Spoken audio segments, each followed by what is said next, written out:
All right, and thank you for joining us here at the First Alert Desk. We are chasing the championship, and today is the day. It's a game day, TCU against UGA Dawgs.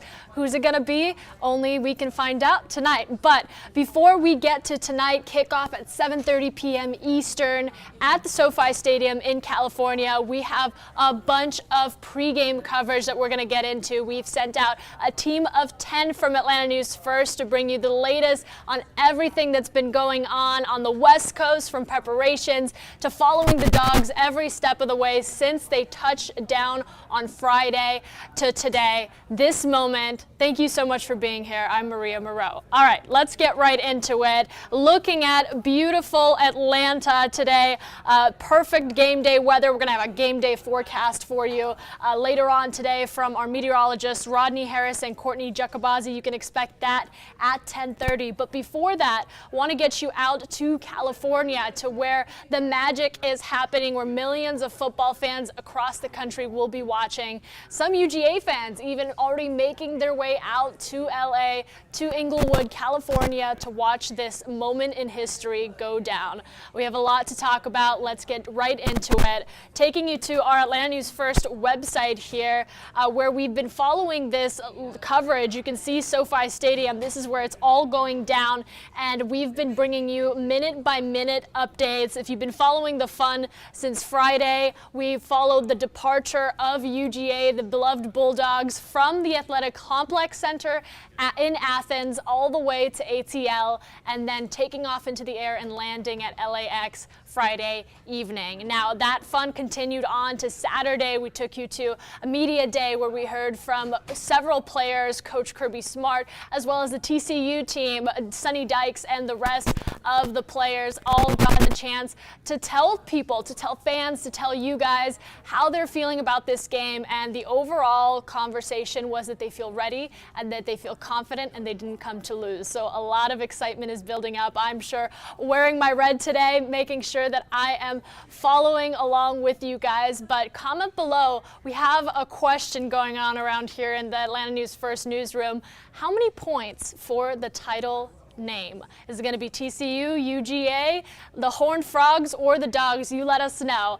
All right, we're going to try to connect with our Atlanta News First anchor and reporter Alan Devlin. He's actually out in California right now following all the fun. But if you've been with us since earlier today, you've been following our features where we've been going around local businesses and talking to Dogs fans and Frogs fans about what they're excited for most. Check this out. We are here at iconic Randy's Donuts in Inglewood, California. Take a look right now, that massive pink donut covered by Dr. Pepper for the 2023 championship game. But let me tell you, there's a whole lot going on inside this little building. You know, you've just never had a donut like ours before. In Inglewood, basically untouched since the 1950s. I mean, our donuts are bigger, lighter, fluffier. We use the best ingredients out there. Sits the world's most iconic donut shop. So I am a donut connoisseur. Anytime I come out to LA, this is a staple stop for me. Featured in more movies and TV shows than you can count, Randy's Donuts is the place in LA to grab that sugary baked dough. All right, what do we got? What do we got? First we have a Fruity Pebble donut, and then we got tiny donuts, and then we got a Nutella one, and then we got a s'mores donut. Inside, the process stays the same. Everything cut, sliced, baked, and glazed by hand. And take a look at some of these. They've got glaze, they've got chocolate, coconut, and everything in between. This one over here, that's Cinnamon Toast Crunch. A little bit of everything here at Randy's Donuts. Right now, the world's biggest donut, that legendary sign covered up by a banner for the national championship, perhaps a beacon for any Dogs fans visiting LA for the big game. Now, are you excited? Do you think they're going to taste good? Yeah. It's something we like to say. You come see the giant donut, but you come back for the donuts. In Los Angeles, Alan Devlin, Atlanta News First. And you can catch Alan Devlin here with us in the next 10 minutes. He'll be joining us live from Los Angeles to talk about the latest fun he's been following and really the lead up to tonight's game. Again, 7:30 is that kickoff time. All right, guys, I want to take you through what we've been following this weekend. A little fanfare. We got to talk to some of the UGA Dawgs' most beloved fans at the airport. Listen to what they had to say. We're on our way to winning. Love it. I think it'll be a good ball game, certainly in the first half, but I think Georgia's depth, experience, remember we played in this last year, all those are important factors, and I think we'll win the game easily in the second half. And why are y'all such big Georgia fans? Well, we have a second home in Athens, and I went to Georgia. And I'm going to Georgia next year. This is the perfect way to ring in freshman year, basically.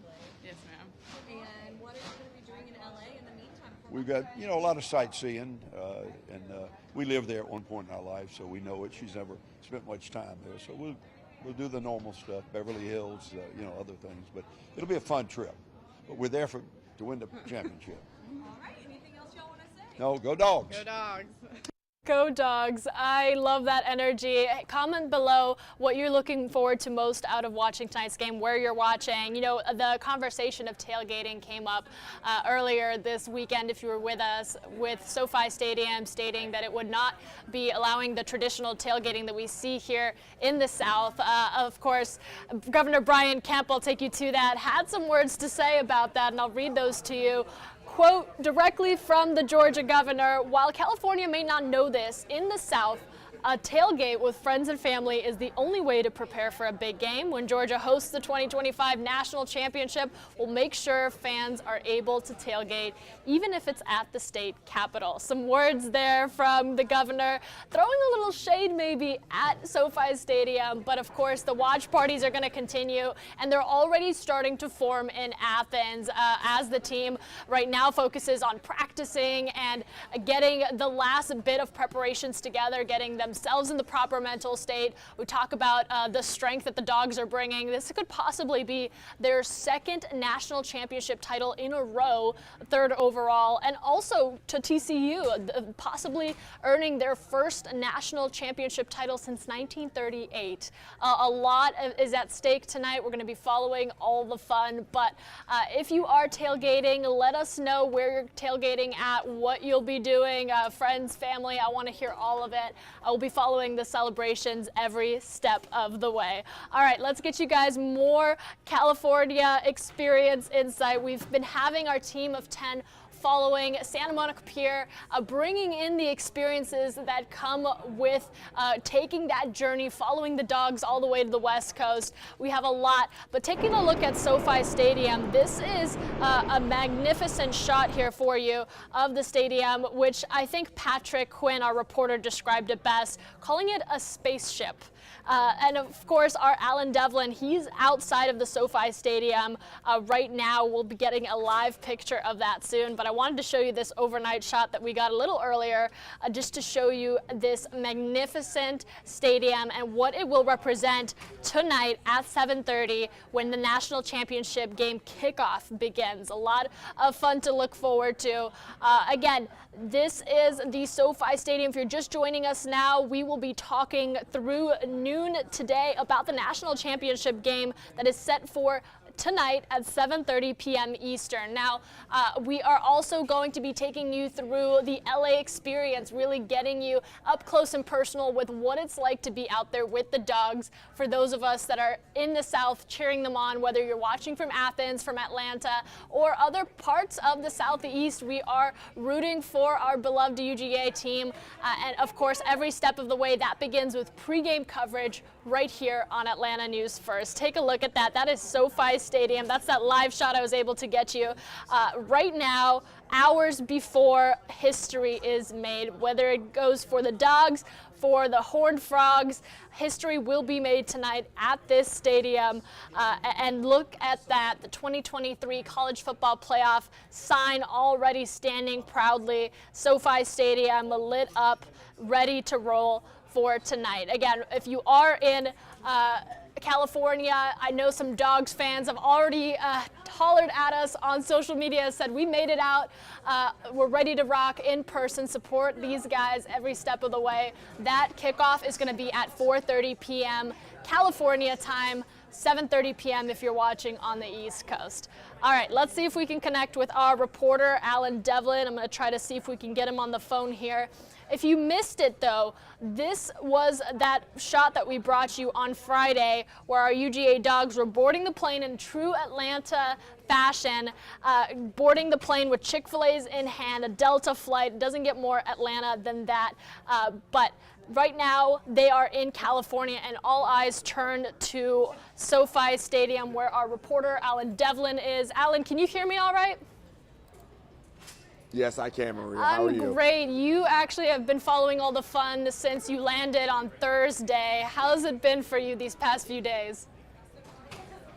You know, it has been an incredible 3-4 days now out here on the West Coast. Hello from Los Angeles. You know, it's also incredible to see just how many UGA fans traveled with the team, showed up here in California to cheer on the Bulldogs in today's game, which is happening right here at SoFi behind me. I've been out here since long before the sun was coming up, so we're starting to get a much better view of the stadium in all of its glory. But, you know, Los Angeles is about what you'd expect. It's a long ways away from, say, Atlanta or Athens in terms of, yeah, sure, geographically, but also culture-wise. But it has been incredible. The fans are ready. They are excited. I'd say it's about a 4-1 or 5-1 spread right now on the number of UGA fans versus the number of TCU fans. So we'll see what it translates to when the game happens later on today, 4:30 Pacific, 7:30 Eastern time for you guys there in Atlanta. But it has been truly incredible, Maria. And Ellen, you have had your share of fun. I saw you doing a race over this weekend. We just played your package covering Randy's Donuts, the iconic Ironman store. But take me through a little bit of that experience, being able to be in this football environment that I'm sure so many fans would die to be in. Yeah, so it's truly immersive. I think there is not a single component of Los Angeles right now that isn't in some way connected to the national championship game today. And it's been like that for the last 4 or 5 days as long as we've been here in Los Angeles. I can tell you, we started our time going to Randy's Donuts. So that was one of our first things we did, which was my first time at Randy's. We got an inside look at the kitchen, at the way they do things. It's all handmade. They say it's some of the fluffiest, some of the lightest donuts you're ever going to taste. They were delicious. It reminded me a little bit of, for the people in Atlanta, like a Krispy Kreme donut, but bigger, thicker, a little bit better, and a whole lot more creative because they had a whole lot of different flavors, types, cinnamon toast crunch, lemon twist, fruity pebbles, you name it, they put it on top of a donut. And of course, you know, that giant donut, the big donut, the owner talked to me a little bit. He said that a lot of the time people go to Randy's to see that massive donut, what he says is the biggest donut in the world, and they come back for the donuts, for the actual food that you can eat and taste, because you go to see the donut, you try one, and you fall in love with it, and you keep going back.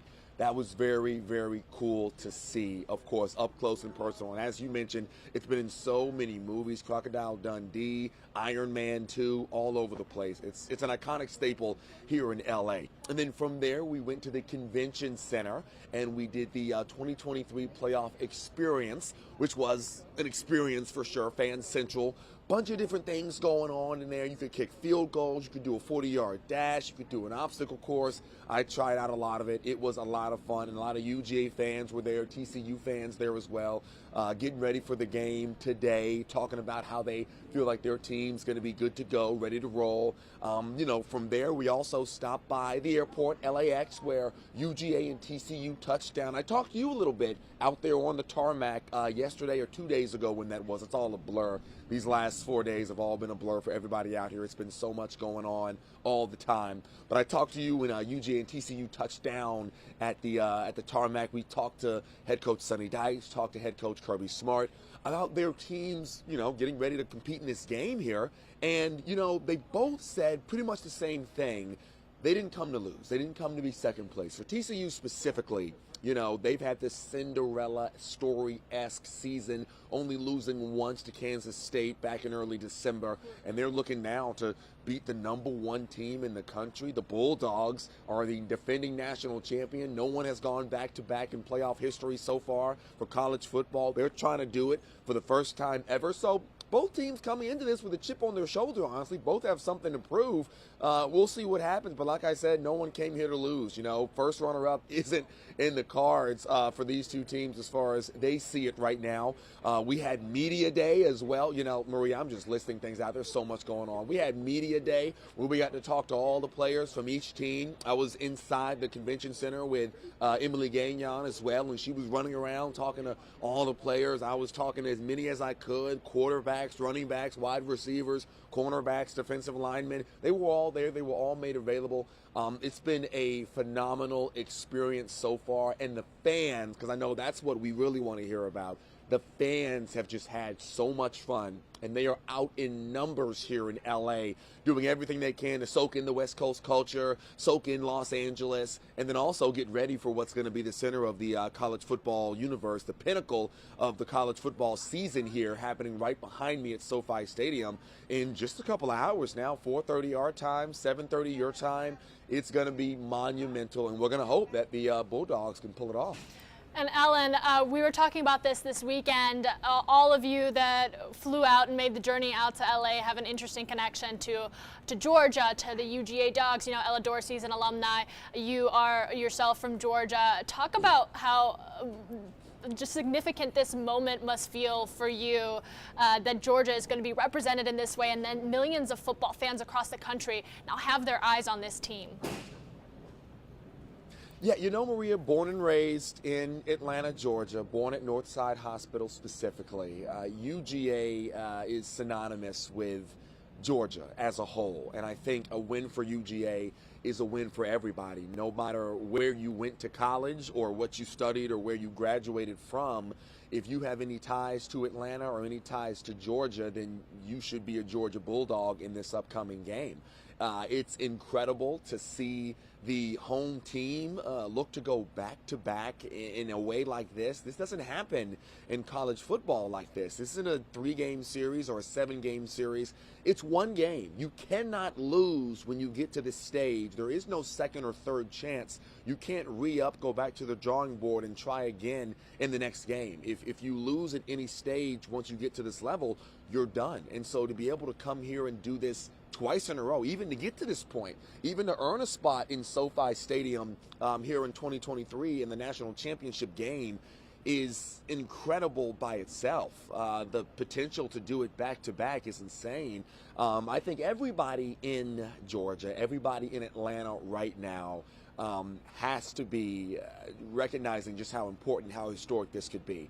And I think if we get a win here tonight, if we get a win here at SoFi in Los Angeles and they are able to hoist that trophy up again back-to-back and then go back to Athens and celebrate, I think the entire country is going to be put on notice that, you know, UGA is here, UGA is proud, UGA is a formidable opponent. There are no flukes here, and Stetson Bennett, Kirby Smart, and the rest of the team are here to stay ready to roll, because you talk about some of the best college football teams in the country. You think about Alabama and the dynasty they've built. You think about maybe Clemson winning 2 in 4 years. You think about all of these teams that put together these powerhouse performances over the last decade. And over the last decade or so, Georgia might have fallen out of that top 5 when it comes to who's just been consistently winning, who's been consistently there. As an Atlanta native, Maria, I can talk to you about this. You know, there was a point in time when a lot of people in Georgia, a lot of people in Atlanta were dealing with what we call the curse. Georgia sports just couldn't get it right.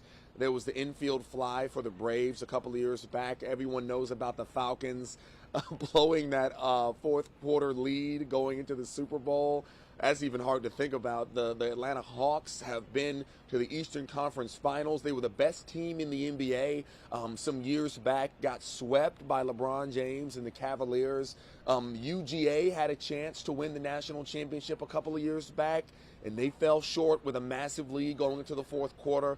So it was just kind of weird to see how consistently one of the biggest, if not the biggest city in the Southeast, the biggest city in the Southeast, with all these phenomenal sports teams, all these phenomenal athletes, either it was professional or on the collegiate level, would consistently fall short at the highest level.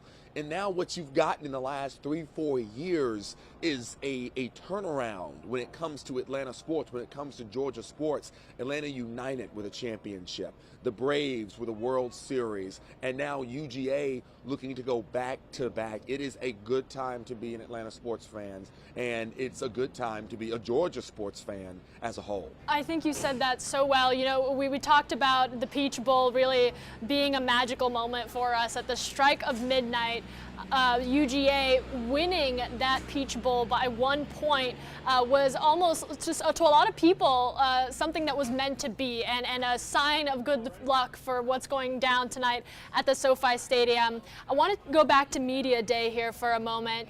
You got to be in the room with these players, and as much as they are impressive to watch, we often forget that these guys are 18, 19, 20, 21, you know, college-aged kids. How was that standing in the room with them, listening to them? I mean, they were so articulate and calm and confident and ready, but it's almost jarring to remember that they're college kids. Yeah, and you know, Maria, one of the coolest parts about this entire experience so far, because I am not in sports, Emily Gagnon does this all the time, right? I don't have the opportunity necessarily to get this behind-the-scenes view at these sports teams. But what I can tell you is that, yeah, they are so young, so young. I think Stetson is 26. I believe Max is 21. These are young kids out here performing at the highest level in their sport, and at the same time, so calm, so collected, so confident, so trim, so professional. They are here to do a job, and they know that. Each and every single one of them. No stuttering. They had answers to every question we threw at them, no matter if it was serious, if it was foreshadowing, if it was something funny. They were ready to roll. The coaches have done an excellent job at preparing them to compete at the highest level, because you can't be here if you don't know what you're doing. You can't be here if you're not able to rise to that moment and give off that energy, give off that level of confidence. I think your opponent can tell when you're not confident, when you're rattled. And I even asked several of the players that. I said, you know, do you feel nervous? Do you feel anxious? Is this moment too big at this time? What are you going to do to get yourself ready for Monday? And every single player I talked to, they said the same thing. They're like, you know what? This is just another game. This is another game. I'm going to go out. I'm going to play my best, because that's what I do every game I play. And I think Stetson was actually the one specifically who mentioned that. He's like, yeah, I'm going to play this. This is a normal game. We're not going to let that get to us. We're not going to let the media and the lights and everything rattle us. We're here to play. We're ready to roll. And at the same time, though, what you also see is, you know, on TV, Maria, you and I, we watch them compete. We watch the post-game, the pre-game, all that stuff.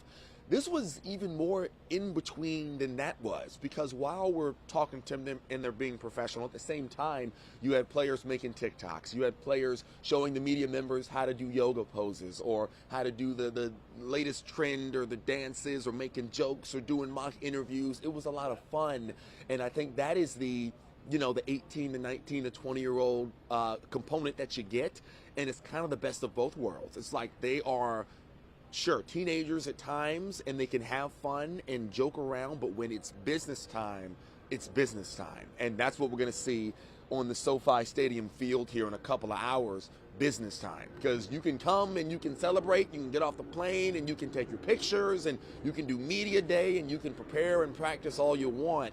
If you don't show up when it's game time, none of that matters. I think it's starting to rain where you are, so I am going to let you go. But I got to ask this question, because we're asking everybody on our live streams, all of you out there, who's it going to be for the title championship, and by how many points? What's your prediction? Well, you know, I'm saying UGA.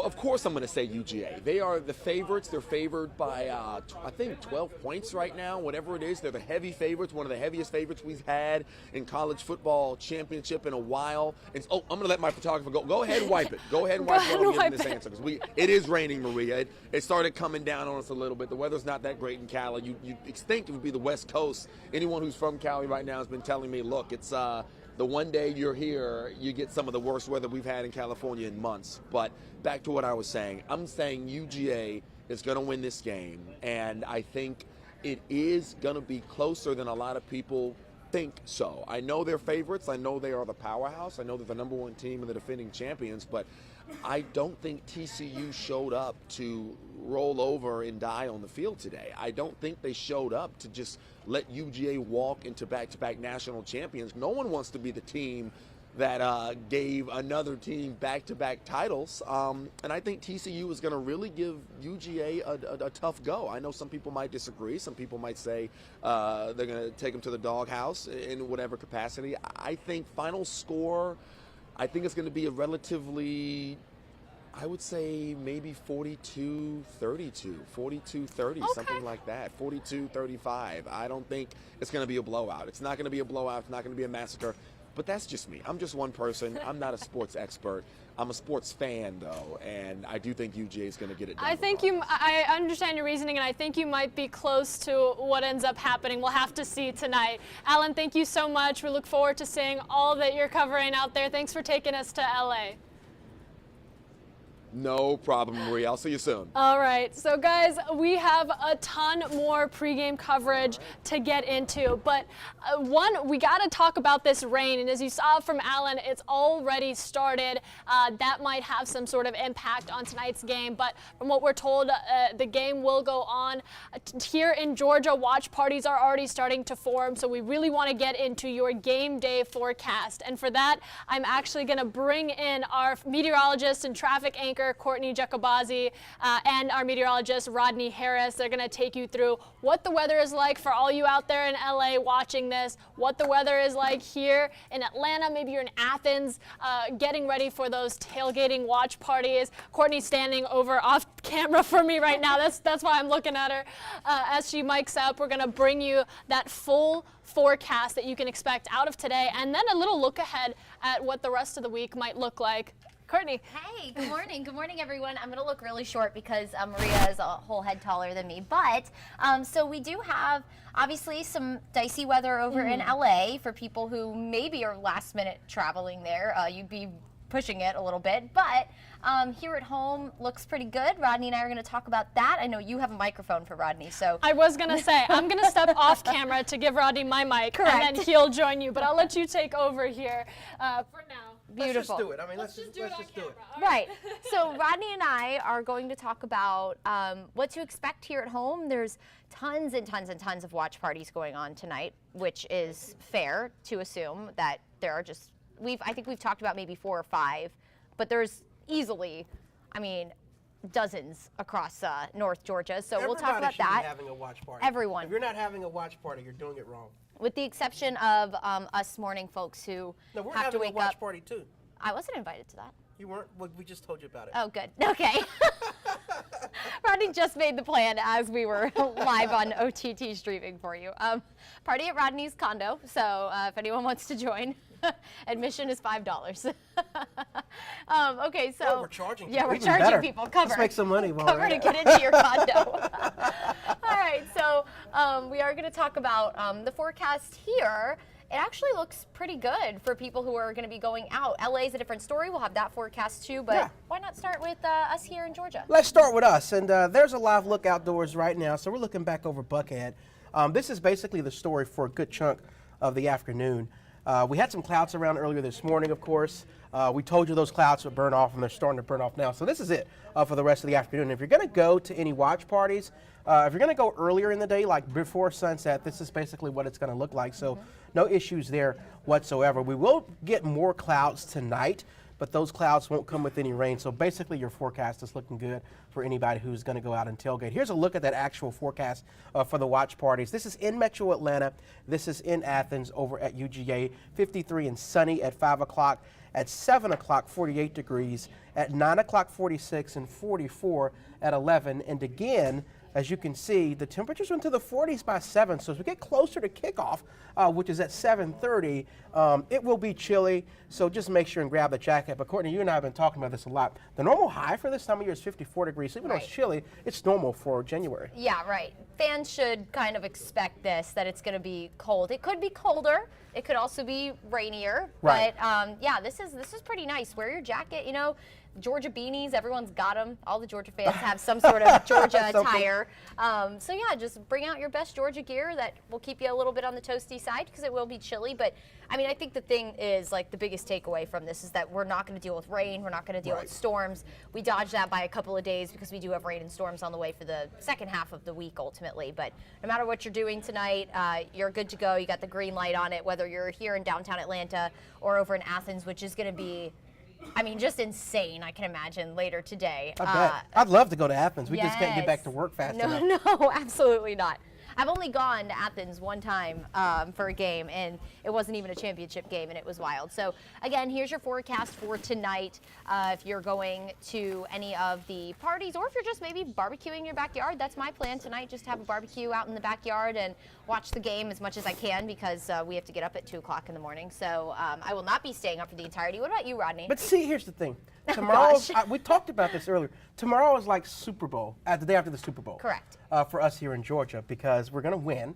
So I think everybody gets a pass if you come a little bit tired. Now, you got to show up. But if you're a little tired, a little less than 100%, I think everybody deserves a pass just for tomorrow. Okay, I can appreciate that. All right, so let's talk about, so if we're a little bit lower energy tomorrow, that's not the norm for us. Just give us a pass. Is that even possible in the morning? No, it's That's not. what coffee is for. I was going to We'll work say, it out. our blood just is full of, like, our veins are just full of caffeine in the morning. So, yeah, hopefully we'll be able to deliver tomorrow after, and we'll still probably be on, like an adrenaline rush anyway after a win. And the thing is, we're all in it together. So it's not, it's everybody. Like, it's the whole state of Georgia. So we're all going to feel it together. Right, absolutely. Yep. All right, so this is the forecast here. We do have the forecast for LA also. We do. So, oh good, the pause point stuck. I was like, oh no, I don't know if we put any pause points in here. This might just run. So, you saw in Alan's live shot from LA, we have a whole crew out there, by the way. You're going to want to stay tuned to our coverage throughout the day. It's really going to be incredible. Already starting to rain, and they're kind of getting waves of rain, which has been the story out in California for, it seems like a couple of weeks now. They've been getting these waves of rain to come in off the Pacific, and that's been causing some flooding concerns out there, not necessarily in LA, but across parts of California. And it's really going to be a bit of a unsettled is probably the best word evening for the game. So here's 7 o'clock, close to kickoff in LA.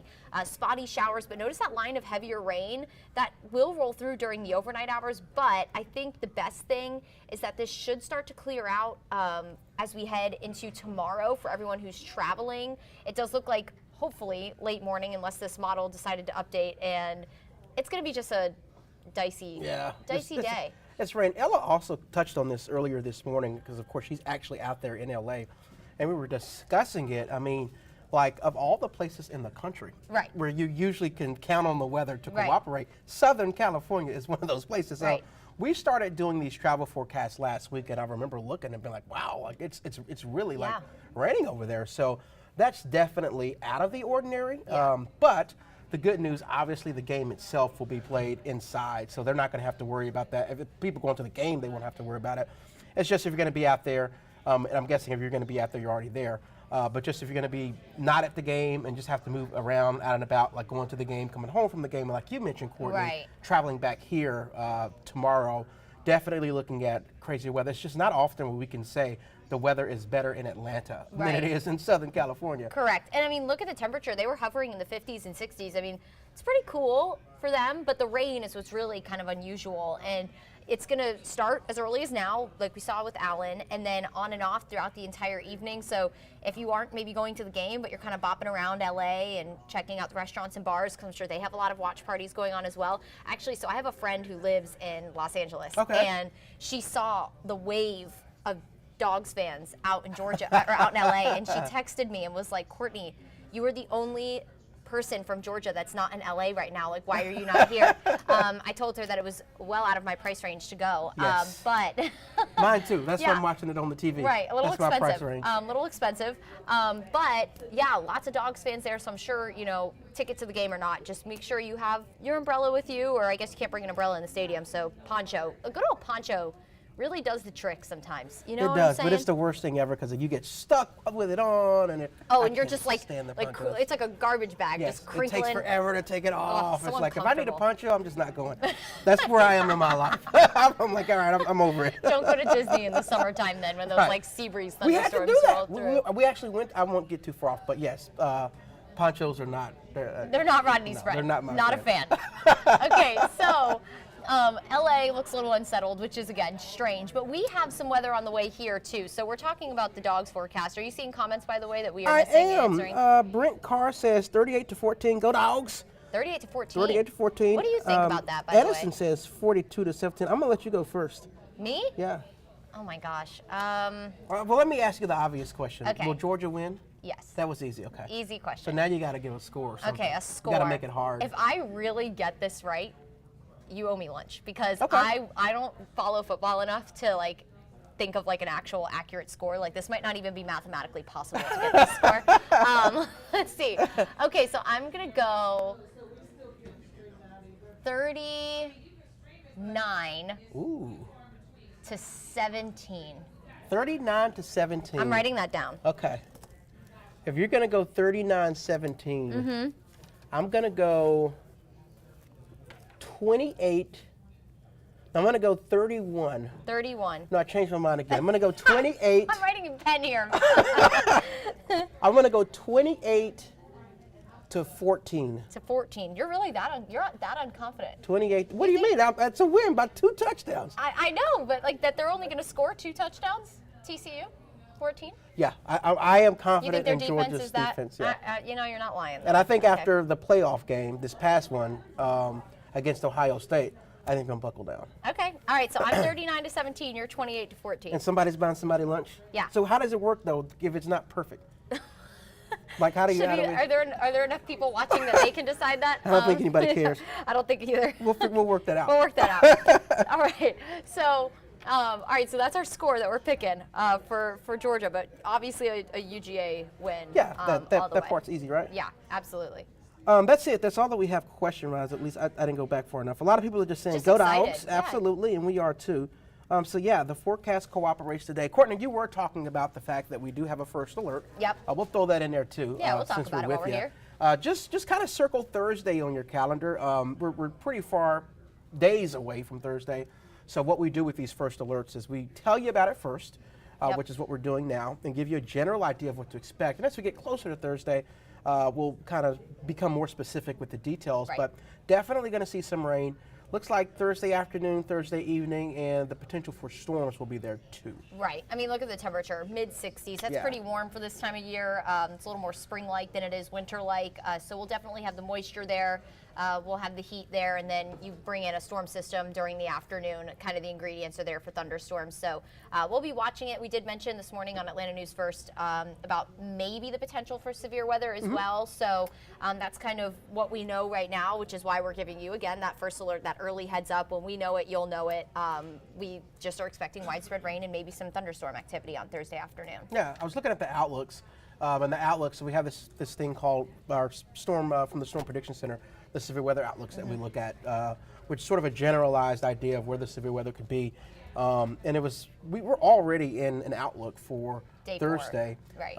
However, that being said, when I was looking at the outlooks overall, like going into Wednesday, if you remember last week, I mean, the threat was really high Right. across the southeast. This week, it's not as high, and of course that could Right. change. Yeah. But at this point, the overall risk is a lot lower for the entire storm system. Right. Which is a good sign. Unfortunately, that doesn't mean that it's impossible, and one severe thunderstorm is bad. But that's just a little early data. Right. I did notice that it doesn't look like this system will be quite as potent Right. as the one that we saw last time when you think about the southeast in general. Yeah. But our risk is still there, even if it's low. Right, and that's still something that, especially afternoon and evening, people are coming Right. home from work, picking up kids from school, after-school activities, all those things. You have to pay attention to it. But that's a really good point. I mean, last week we were looking at the potential for tornadoes across the southeast. Right. Not necessarily here; that threat was a little lower, but looking out west, we were like, oh wow, this is going to be a pretty big Right. big event for them, and it was. And this time, it's a little more isolated of a threat out Right. to our west. So naturally, as this progresses, if it holds together, we have the ingredients together, which it's looking possible for us for sure, then, you know, an isolated severe storm will be possible. And we'll keep you up to date on that on the Atlanta News First app. So it's a great app to have. It really is. Yeah, it is, because we can, what's cool about that app, and we'd say this like every day now, but yeah. like these conversations that we're having now, we can put that in the app. Right. So unlike other apps, you can actually hear from us, you know, Correct. in the app, whatever we're thinking, we'll pass that along and give that information to you days in advance. Yeah. So there you go. That's your, Sanchez. That's your forecast. Sanchez says, I definitely believe it will be another close game. Okay. Go Dogs. Close game. Well, yeah. you know, I mean, a lot of people were saying last week, and so, like I said, I don't follow football closely enough to be like, yeah, like this person did a bad job and like this and that. But the overall general consensus, I feel like, of last week's game, people were like, Georgia really didn't like deliver. It's almost like they knew they had it, I guess. Although they probably shouldn't have, because Ohio State is a good team. But I feel like I'm a little nervous about that they're going to go into it being like, TCU, like, whatever, you know, and then TCU is going to come in because, you know, they're like, oh yeah, they're going to be aggressive and ready to go. So, I mean, I wouldn't put it past it to be a close game. I'm still going 39-17 though. Fair enough. And I'm a little bit closer, but what I think actually is, because it was so close last time, I think they're going to be on it now. So whatever they had going on before, where it maybe weren't all the way ready, that's over. You know, Kirby had I like think a they're going to be prepared and ready to rock and roll. very stern talking to with them, Yes. like, guys, you can't do this next week. They should like, be motivated. Yeah, like we put all of you on a special Delta plane, not Spirit. Right. They didn't put them on Frontier. Not they put them on Southwest, Delta. so right, they got not there. Southwest. They're there. They'll get back. And I saw them all getting haircuts from a barber on, I mean, like, who else is going to cut their hair? But I was kind of wondering where that was going, but I'll let you okay, finish it. so well, the thing is like they've been getting like creme de la creme treatment. So treatment, yeah. They're going to the championship as they deserve the treatment. That's pretty cool. That's what it would be like to be Stetson Bennett for like a day during this time. How excited do you think Maybe he we is? should have one of our really lucky reporters out there follow him around. Because That'd our be cool. reporters in LA, I mean, that's like the assignment of the year. It really is. They're having a ball. They're out on there. the pier. They're checking out like Hollywood Boulevard where the stars Right. are. And yeah. you've seen them here on Atlanta News First Plus, but remember to tune in as well to Atlanta News First on television, because they've been out there giving some great reports. Everybody, from Ella to Rob to Alan. So make sure and keep watching, because they're giving some good stuff from out there. Yeah. It's like I feel like I'm in LA watching them this morning. Yeah, and I've never been to LA, so I think it's really cool to see. The farthest west I've ever gone is like Denver, Colorado. Okay. So I've never gone LA far. So I'm living like vicariously through them. Through the boarding seeing team. the opposite coast. And we'll So- work on getting you further west than Yeah, no than kidding. Denver, Colorado. Well, I say that like California is next on my list because that's like the one place I feel like everyone brags about and I've never gone to, and I'm tired of not being able to be in on that conversation. Yes, to be like, yeah, I remember when I went here. Right, exactly. So yeah, today, just to kind of reiterate for everybody, and I'm going to go back and give you this, just to kind of leave you with this forecast. We're doing this in real time. But yeah, if you're going to travel today, not travel, but be out watching any watch parties, whether you're in Athens or whether you are in Metro Atlanta, it's really nice. You don't have to worry about any rain. The only real story is just making sure you have that jacket. Yeah, gonna be chilly, 40s. Although some people, like Rob, I feel like he'd be like 40s is like t-shirt weather. So. Rob would be in shorts for sure. Absolutely. Tonight. So let me take that back. It's gonna be 48 degrees by Dress 7. as you Dress please. as you feel. Yeah, That's whatever that is to you, dress accordingly. Oh man. Overall, though, I mean, you can't ask for sunny and 50s by the time people are getting off work today to go and celebrate and stuff and get the games going. That's gonna be. I mean, if you're gonna be grilling tonight, anything, it's just gonna be great weather. Right. So enjoy it, everybody. And enjoy then indeed. Celebrate a Dawgs win. Yes, you are excused tomorrow. Yes, right. Thank you. Oh, man. All right, everyone. Well, there's your forecast. LA, unfortunately, not looking as great, but SoFi is, of course, SoFi. So beautiful. Yeah, and that'll be good. they have their little dome just like the Benz does, so they don't have to worry about the rain. The weather won't impact them. And yeah, we've run out of stuff to talk about, so we have. we're going to give it back to Maria. Yep. It was a pleasure talking with all of you guys, though. Enjoy the beautiful weather today. Go Dogs, and we'll catch you guys here next time. Yeah. Thank you, Maria. Thank you, guys. And if you needed to know what the height difference looked like between me and Courtney, there you go. In case anyone was wondering that I'm, how tall I am, it's 5'1" I think every day of the week. My favorite thing about hopping on here and being with the live stream viewers is just how real we keep it. I mean, height difference, mic switches, cleaning up the camera. You guys are with us for all of it. All right, let's talk a little bit about this game. We have so much coverage to get into, and I'm gonna mic myself up here, so I'm gonna take a moment and actually attach this to my body. And I'm gonna read through some of your comments. I was actually reading through them while you guys were doing your meteorology report, giving us our game day forecast. Thank you for that. People are very serious about how they think this game is gonna turn out. And I will say, I'm not from Georgia, but I've been here for almost 2 years, a year and a half. And that excitement has gotten me excited about football, about everything. You can hear how busy our newsroom is. Half of that chatter is just about this game. So we have a lot of people excited. There we go. I can look at you guys directly here. All right, Brent Carr saying 38-14. Interestingly enough, I think that was one of our anchors here had that exact same score prediction. So that seems to be a popular one. I think it's a very large gap. You know, there's this conversation about how TCU is going to make it close, but the Dogs are overall the favorite. A lot of people are predicting that this will go in their favor based on how they performed at the Peach Bowl, based on how they performed last year in 2021 in Indianapolis. So we'll be getting into all of that. Hey, I want to give you a look ahead. I know some of you are watching this live stream and kind of jumping in and out.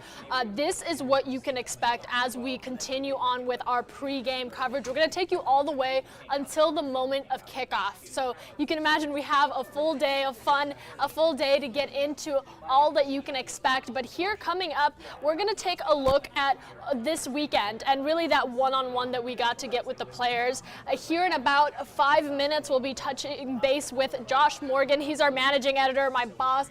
He's actually been out in California talking to the team out there, following all the fun, really being in the room and capturing all that energy that the Dogs have been getting, the support, the questions, the interests, the fandom really building up until Monday night.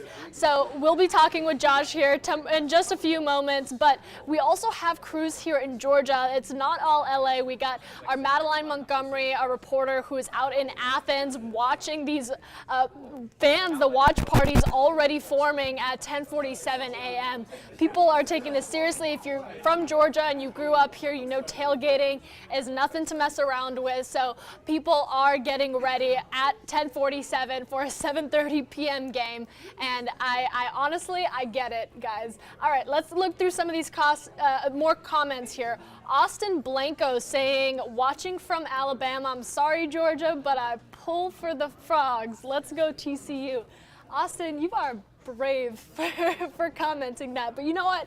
That is a likelihood. You know, TCU hasn't won a national championship game since 1938, so this could be a historic moment from them. And if you heard anything from Sonny Dykes when they landed and during media day, you know that he said we didn't come to lose. This is going to be a game that we're going to give it a 110%. I'm actually going to try to see if I can pull up here on my touch screen Sonny Dykes. We did catch up with him over the weekend on Friday. I want to make sure you guys hear exactly what he said. But taking a look at this is from their arrival, the moment TCU touched down, directly from Coach Dykes. Take a listen. Yeah. Just want to say thank you to everybody for being out here and welcoming TCU. We're excited to be here.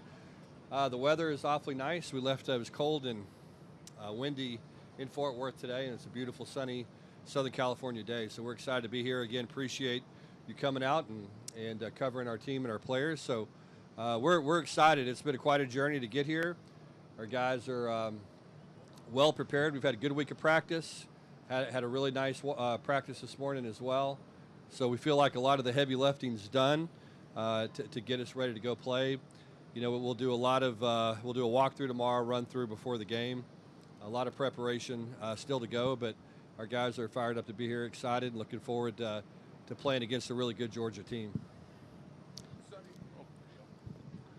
Sonny, what was your message to your team as you kind of embarked and began the travel? The travel. What do you want to tell them? You know, honestly, it hadn't been much different than it has been all year. It's been pretty consistent. Just, you know, do a great job of preparing, handle yourself like a professional. You got to credit our players. They've been really mature all year long in their approach and what they've done to prepare and get themselves ready to go out and play their best football. So it's kind of business as usual for us, honestly.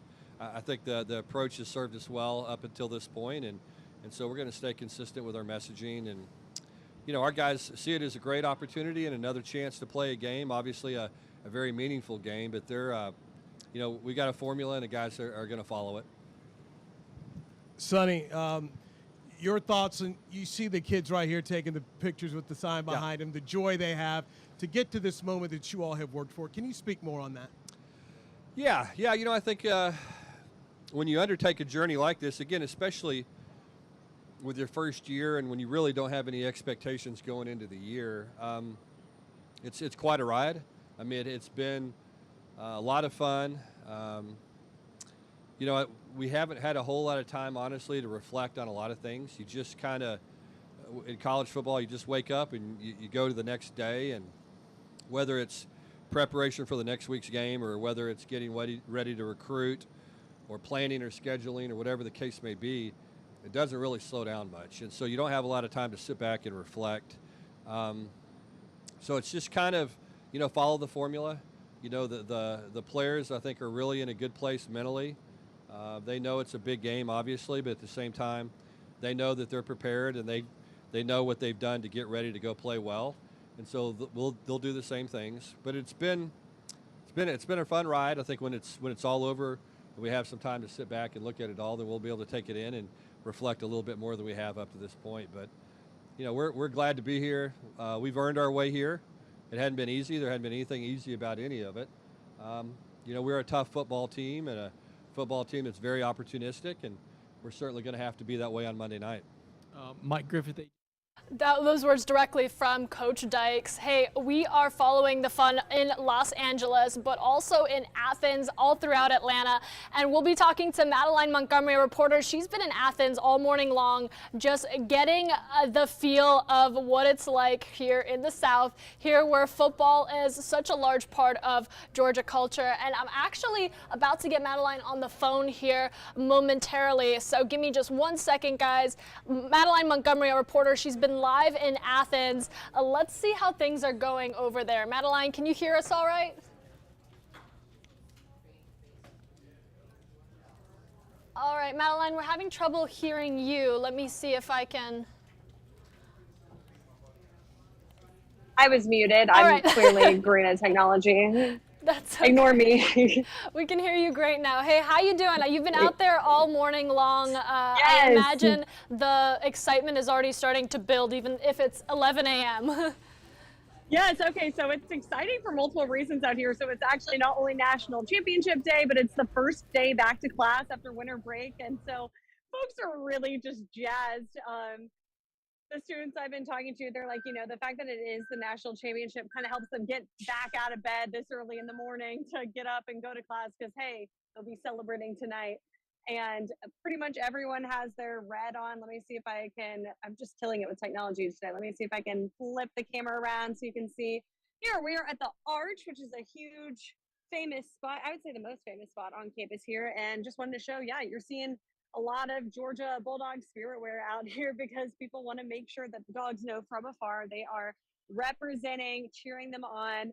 So they are ready for the game. And I was talking to a lot of students who are already plotting like what they're going to wear tonight as far as like, you know, how many beads, how many flannels, how many Georgia G's can you fit onto one outfit? You see the bus there. They had signs going, not only saying where the bus is going, but also saying, you know, go Dogs, the national champions 2023, things like that. So a lot of excitement for sure. And it just makes you feel young again, which is cheesy, but it's true. It just, I don't know, you just feel that spirit, feel that student energy. There's nothing like it.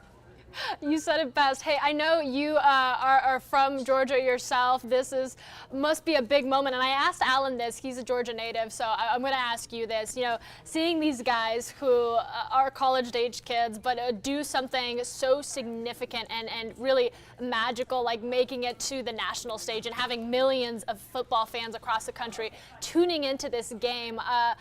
As a Georgia girl, how does that make you feel knowing that the Dogs are the team this year?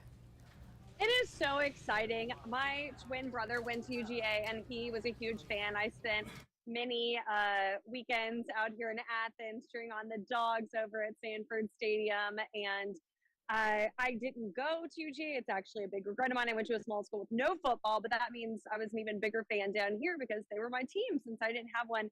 And it's just so exciting to see them do this. They were not so hot when I was in college, no offense. So it's great to see them on the up and up. And it is kind of crazy. I'm going to sound like an old lady, but it is kind of crazy like being out here and talking to students and you're like, oh my goodness, you're 20 years old and you're accomplishing this. These athletes, they're so young, but they're clearly so dedicated. They have such discipline and it.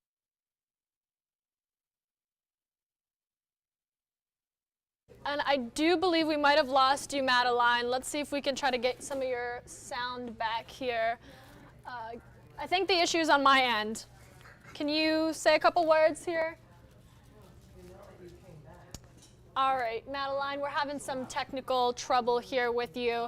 I am going to try to touch back with you here maybe a little later, but we'll be following with you on our Atlanta News First newscast at noon, where you'll be taking us through Athens and just showing us how things are going over there. Thank you so much. All right, so as you heard from Madeline, we did lose audio there briefly, but I did just want to take you to Athens. We've been there all morning long, and the excitement is building for them. This is such a personal moment. This is their team, but for the rest of Georgia and the rest of Atlanta, this is also the UGA is integral to Georgia's identity, and you know that millions of football fans here in Georgia, possibly in the rest of the Southeast, are going to be rooting for the Dogs tonight. All right, let's take you through this weekend. I wanted to take you into the room for Media Day, where we got to talk to these Dogs and get a feel for how they are focusing and what the preparations look like for the game. Fun fact, I think we spoke to one of the players who said yoga was going to be the key for them on Monday and Sunday, just loosening up, getting into the zone, getting practices in, looking over plays, and from Coach Kirby Smart saying, you know, this is something that he is focused on. This isn't his first rodeo, so he was very businesslike in typical Coach Smart fashion. A lot of counting down at this point. You know, you talk about the day of the game and what that must look like for the players, what that must look like for Coach, what that must look like for all of you in the comment section. A lot of people are just in this moment, counting down to first kickoff and then following the game with every second that they can. So let's take you through some of the interview our Emily Gagnon was able to get with these players after the Peach Bowl, and then a look at Media Day on Saturday. Kenny, on Thursday when we talked, you talked about the composure cards. How many times did your composure card come out tonight? My composure out the whole night. My boy Nolan really had it out for real. He had the composure card out for real, walking around showing guys to stay composed, man. Definitely on the defensive side, because you know you needed it on the defensive side of the ball to, you know, don't beat yourself up because they got a touchdown on this play or whatever. Not, we just got to stay composed, one play at a time, keep chopping wood, and we knew things was going to end up falling in our favor, and you know that's what happened, and I thank God.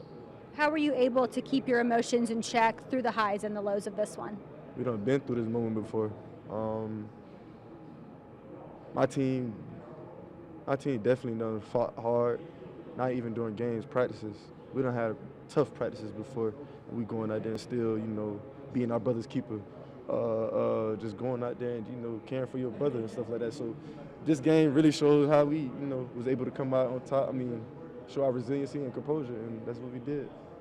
Do you know anything about TCU? I know it's very early on. Right now, I don't know nothing about TCU, just that they're a good team. They're in the, you know, top 2 right now. They won tonight. That's it. Yeah, that's all. JDJ, can you describe to me how you guys were able to keep your composure throughout this one, the highs, the lows, mentally, not physically, mentally keep your composure? You know, we preach that in practice. You know, defense had up and downs, offense had up and downs. You know, throughout practice, the player will always say, you know, use your composure card. You know, as you say, you know, calm down, everything good, cool. You know, believe in the next man to the side of you. You know, everything gonna be all right. You know, like I said, just believe in yourself.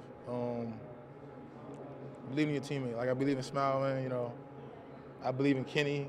That. Yeah, I believe in him. Bullard got MVP on defense. What can you say about him tonight? I try to tell y'all, Bull not 5'9" on the field. Bull like 6'4", 6'5". He play, man. Bull heart bigger than him, and that's all I can say, man. Bull, tough player, smart player, physical player. I ain't gonna speak on it, but Bull is different. I know I say JC different, but Javon Bullard is different. Jamon, we talked after the LSU game. I feel like this is kind of deja vu, and I asked you about the 4 touchdowns you guys gave up. You guys gave up 5 tonight, but you won both games, so that's the good part. But the bad part is you've got a lot of work to do. Would you agree with me on that? Yeah, I agree. We come out here every day trying to prove defense still alive. Eventually it's gonna catch up to it, but we got to keep chopping. We got to keep getting better. Ohio State had a boatload of wide receivers that can do it all. We just got to cover them. We got to get there. The rush got to get there. To help our DBs out. We can't have them covering for 9 seconds. Anybody get open 9 seconds. But like I said, Ohio State had some good receivers. All around the board. My last question: do you know anything about TCU? I'm going to let you enjoy the night, but do you know anything about them at all? Yeah. I should know the quarterback. They got a physical receiver, big tall receiver. Their line is pretty good. Their running back is pretty straight downhill runner. I know something about them. Happy New Year. Prepared to win this game. It's a doggone good start to the new year for the Georgia Bulldogs. They pull out a thriller here at Mercedes-Benz Stadium in downtown Atlanta, winning the Chick-fil-A Peach Bowl 42-41. All the way down to the wire. Last minute they win this game. They come from behind to get it done, and fans are fired up. Oh, no! We knew it was going to be a dog fight, you know what I'm saying? Literally, dog fight, But, man, this was a good one, man. Yeah. I'm glad I was here to witness it. Dog fans are already turning their attention to the national championship that'll be played in Los Angeles in SoFi Stadium in just a few days. And they tell me they're not really worried about those Horned Frogs. We're not worried about no Horned Frogs. Walk over. We're not worried about what's a Horned Frog? What's a Horned Frog to a dog? Dog. Right. It's Georgia, TCU, January 9th, the national championship. The Dogs going for back-to-back titles. How about them Dogs? At Mercedes-Benz Stadium, Adam Murphy, Atlanta News First. All right, and I had to take you to that clip because that was the excitement when Peach Bowl happened, when that final score came down and we learned that it was going to be the Dogs headed to SoFi Stadium to take on TCU in the national championship game. That energy carries on today, where we are live from Los Angeles with, I believe, our managing editor, Josh Morgan. He's been taking us through the LA experience, following the Dogs every step of the way. Josh, can you hear me all right? I can hear you. Good morning. So you guys have had a whirlwind of an adventure out there since you landed Thursday.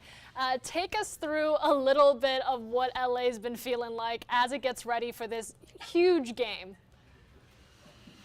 So we were just in a meeting this morning about our coverage plan for tonight, and we talked about how different of a feel LA is for this.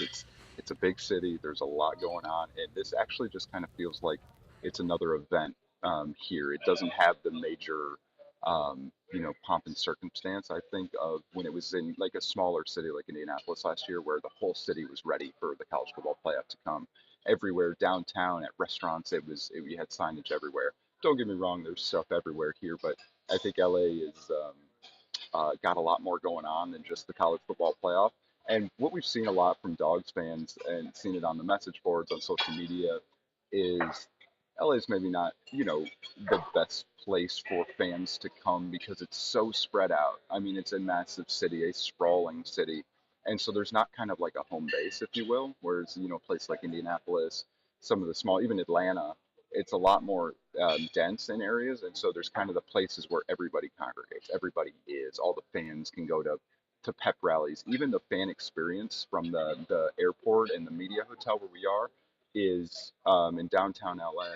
And when we were over there the other day, Fan Central, it was still neat, but I mean, there was probably a quarter of the fans that we had on the same day last year, because you got to get downtown LA, and we all know, we know about Atlanta traffic, but LA traffic is probably the only worse traffic in the country than Atlanta. and it's hard to get there. It's just hard to get places. So there's not that central location for Dogs fans or even TCU fans to congregate.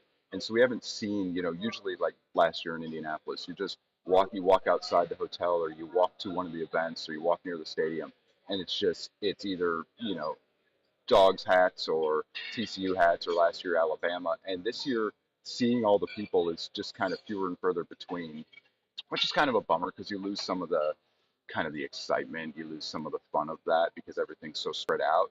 And then obviously, the big news this week of no tailgating at um, at SoFi this week from the college football playoff. Again, it's kind of deadened that excitement a little bit.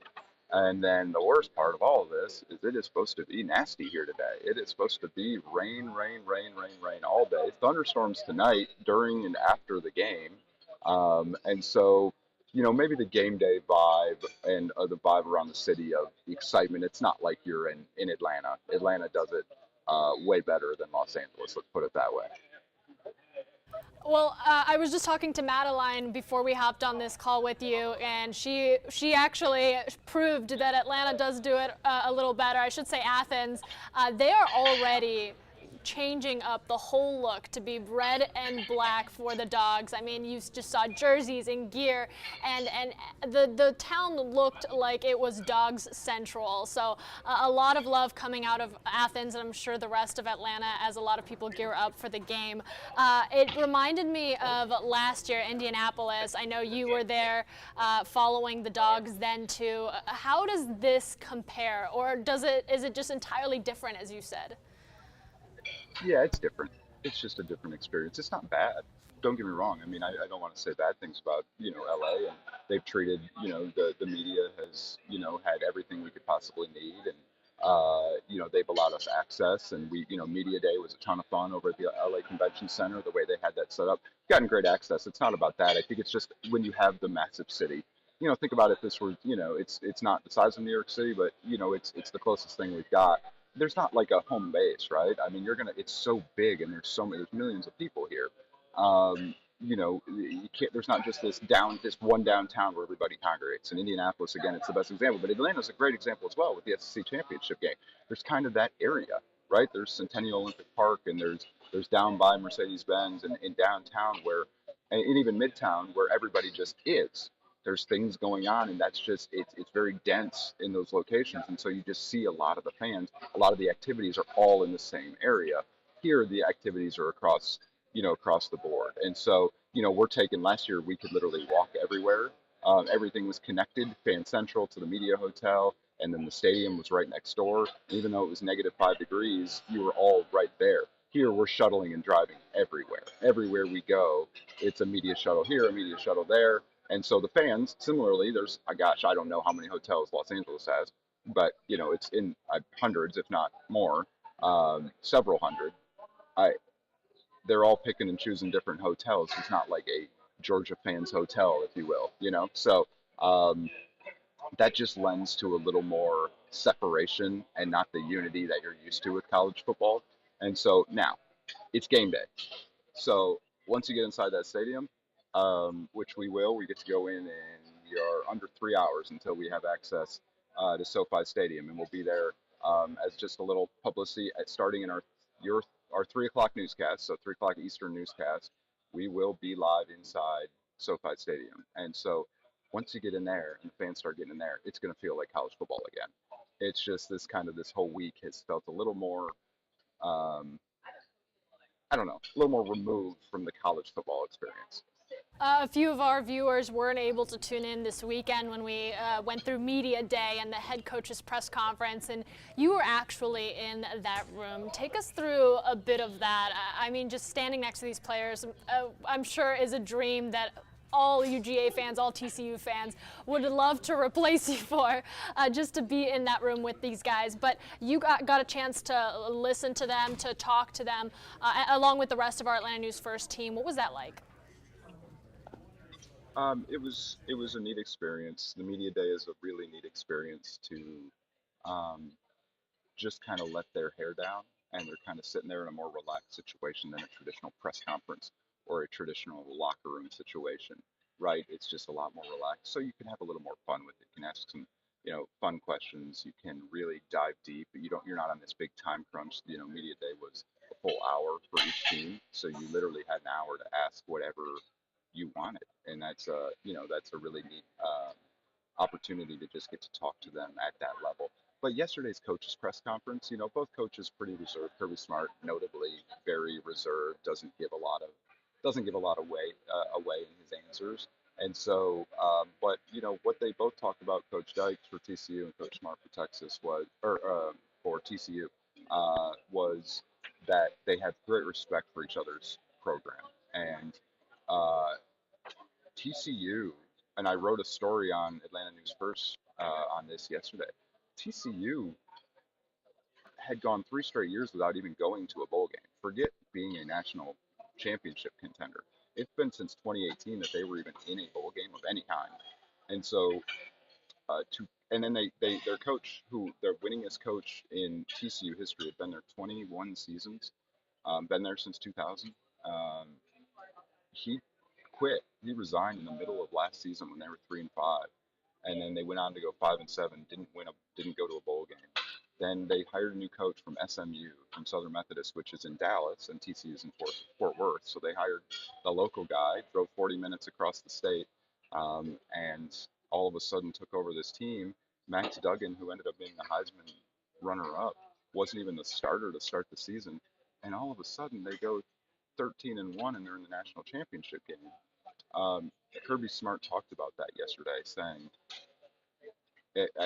this is a quote. I mean, I don't maybe have it word for word, but he said, it's a hell of a story that this is the matchup in the national championship game. And what he meant is you've got his team, who's a defending national champion. It's not often teams go back to defend a national championship in college football because of all the turnover and the attrition in college football. And then you've got a team like TCU who was off the radar for the last 3 years, and here they are. So this matchup, I don't think you can find any expert out there that said they had this matchup, right? And if they did, they're probably lying to you.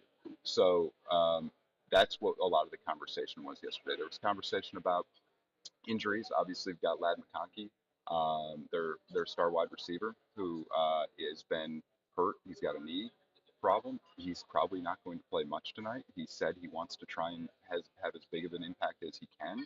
But when you hear somebody say something like that, it means I'm not right. I'm not 100%. So I'm going to do whatever I can to help my team. But I'm also not ready to be a key contributor. And then you have Darnell Washington, the tight end, who got hurt against Ohio State, a huge contributor to this team.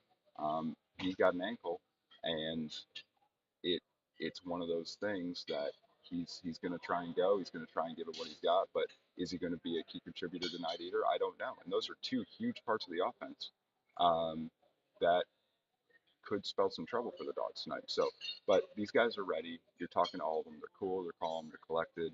The moment at this point is not too big. However, walking into SoFi, into that big stadium, the moment's going to be pretty big tonight. And whichever team can handle that moment is probably going to be your national champion. And Josh, as you were talking about, the magic that is TCU making it to this game, there's been a lot of moments, I feel like, for you all out there in Los Angeles, between running into Stetson's dad and just seeing fans at the airport tell you they got tickets to this game before the Peach Bowl was ever played. Can you take us through just some of the highlights of following these guys and just being on this trip, what that has been for all of you? It's been really neat. It's been really neat to get to come to a city like Los Angeles and bring the viewer along with us. So we told you that we're not going to just come cover football here. We're going to come take you to the national championship. We're going to come take you to Los Angeles and have you enjoy it along with us. And that has been a ton of fun for us. That has really been to go to all these different places. And like you said, and my camera is just, I've got it on a little thing here that's moving on me. It's been a ton of fun to go to Santa Monica, to go to the Hollywood Walk of Fame, to go to Rodeo Drive, to go to a Dawgs bar. We found a Dawgs bar Alan did at Hermosa Beach, it's called Hermosa Bar, and to find a bunch of Dawgs fans. There's a Dawgs bar. Creature Comforts, which everybody knows very well from Athens and Athens Brewery, they have expanded to Los Angeles. and they open in 2 or 3 months. And Rob and Ella got a behind-the-scenes tour of their new facility, new brewery here in downtown Los Angeles. It's taking those moments that if you were a fan visiting, you might get to experience, but if you're not, like 99% of our audience is not able to come, that we wanted to bring that to them. And so that has been a ton of fun, very rewarding, and hopefully everybody at home has enjoyed those stories. Josh, thank you so much for taking us through LA along with the rest of the Atlanta News First team, as well as just giving us this insight into this game. A lot of fandom is building up here in Atlanta, here across Georgia. So I got to leave you with this question before I let you go, because we're asking everybody. Who is it going to be for the championship title, and by how many points? It's a great question. I'm not going to go against Georgia. I think they're the better team. I think they have been all year, but I think what you saw in the Fiesta Bowl and the Peach Bowl is that there is not as wide a gap between Georgia and everybody else as maybe that was once thought. Ohio State had a horrible time against Michigan in the final game of the regular season of the Big Ten. Michigan beat Ohio State by 21 points, 22 points, and everybody thought, okay, and then Michigan turned around and loses to TCU, and everybody picked Michigan because everybody thought Michigan was the power. So you've got TCU now who beat Michigan, who beat Ohio State, right? And then Ohio State had Georgia dead to rights and lost that game at the end. Georgia found a way to win, which good on them for Georgia. But that just tells you by that lineage, right, by that math, by that logic, that there's not a wide gap between these two teams. I think it's going to be close. I think there's going to be some points scored. I'll take Georgia 30-27 over TCU. I'm gonna write that down. I'm writing all of these down. We're gonna actually look at it tonight. All right, Josh, thank you so much. I will check back in with you later today. Sounds good. Have a good one. All right, guys. Josh Morgan, managing editor, huge sports fan. We love talking to him. This type of stuff for all of us at Atlanta News First, for all of the team that is out in California right now. This is just such an exciting moment to be able to take you through this, to be able to experience it with you live and raw the way we are here at Atlanta News First. It's a very exciting moment. So let's continue on with our coverage. You know, as Josh Morgan was saying, this has been more than just taking you to the national championship game. This has been about taking you through the LA experience and what California has transformed to for football fans in this moment. So I'm going to take you out to this picture that we were able to get from over the weekend of Santa Monica Pier. Our Rob Hughes, Ella Dorsey, other members of our Atlanta News First team were able to take you through this atmosphere and how it's all adding to the excitement that is this championship game. This 7:30 kickoff Eastern Time, 4:30 if you're in California.